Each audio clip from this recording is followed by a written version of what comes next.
you saw last Valentine's Day that I engraved little beef jerky hearts, and on my mother's birthday, I engraved a cookie cake from Sam's Club. But now Eve from BeehiveCookieCo reached out to see if I could engrave on her amazing cookies. So let's test it out and check out what the results are. First, I know I'm gonna get asked a million questions. Can you really laser engrave food? And the answer is yes, but here's the fine print really fast. You can really laser engrave food, but if you're really going to do laser engraving food, then I would get a machine that's exclusive to food directly. Otherwise, you would have to do a thorough cleaning on your machine every time that you try to do it. Now, this is for test purposes only, and because it's for test purposes only, I'm only going to put a paper towel down and put the cookie on a paper towel. I am not going to be consuming the cookies. I am also turning off the blower in my machine, and if you were going to laser engrave food, you should turn off the blower in your machine too, so that there's no dust and other residue or particles that are going to be put on to your laser engraved food. So my prediction for these cookies, because it's white icing, I'm not sure. I don't know if it's actually going to show up that there was a little fire on it, or if it's going to be more of a engraved, or in the paper world we call it debossed look. So I'm eager to try it out. First, I'm going to grab my calipers and I'm going to measure the circumference of the cookie so that I know my range of test setting. So first I'm going to open my Lightburn software, and then I'm going to draw the circle that is the same size as the circumference of the cookie that I'm going to be working with. Next, I'm just going to create a list of different speed and power combinations in the circle so that I can engrave those combinations on the cookie. First, I'm going to type them all in there, duplicate them, and then I am going to go ahead and adjust the power and the speed settings over on the controller.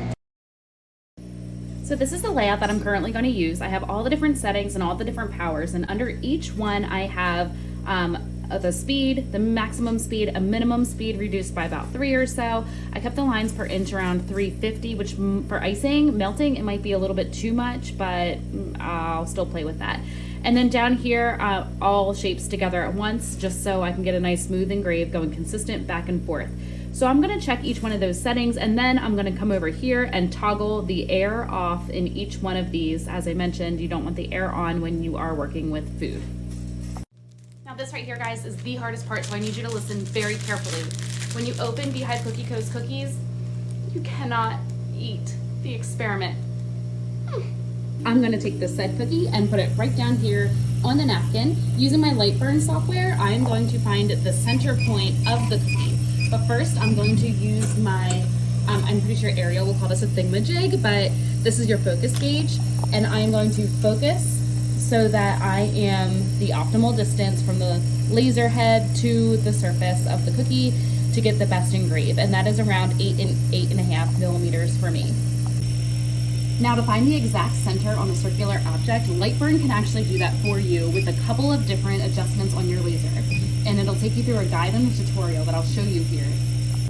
In the Lightburn software, you want to go to Laser Tools, Center Finder, and then it'll walk you through step by step how to find the center point. You're going to move your laser to 3 different places on your circular object on the laser bed, and then it'll automatically jog to the center point. So I already moved my laser to this part right here, so I'm going to put set first circle point. Now I have to find a second circle point. Using the buttons on my laser, I am just going to move it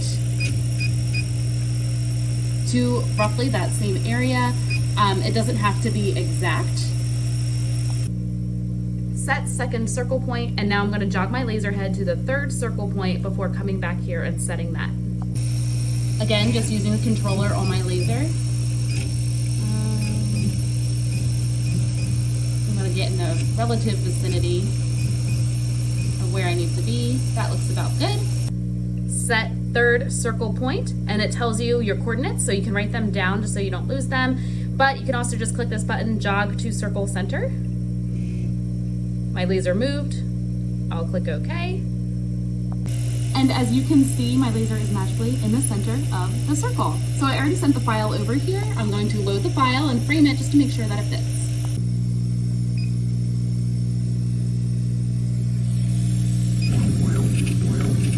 Looks good. Let's see how it does.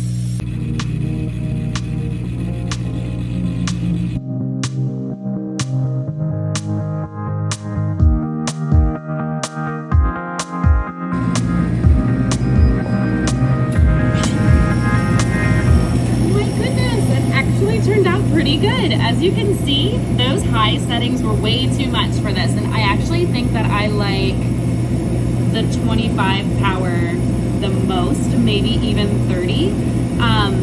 But that's the result that I got on the white cookie.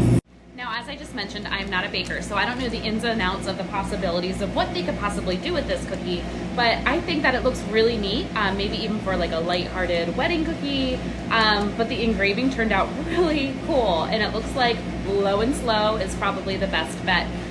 You can always decorate it, you can like use it as a stencil, I guess. I don't know. I'd love to hear from other bakers what you could possibly do with this, but in the meantime, I have 2 more cookies that I'm going to engrave. I'm going to try a design this time, so let's check it out.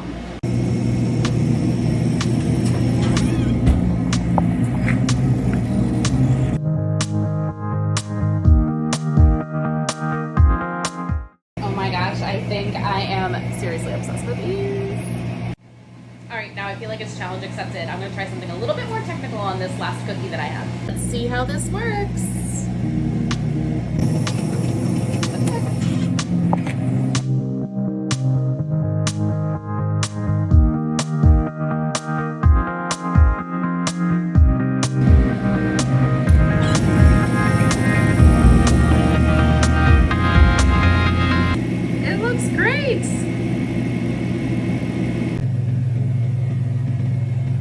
So I'd say all in all, Operation Laser Engraved Sugar Cookies was a success, and now I'm going to enjoy the sugar of my labor.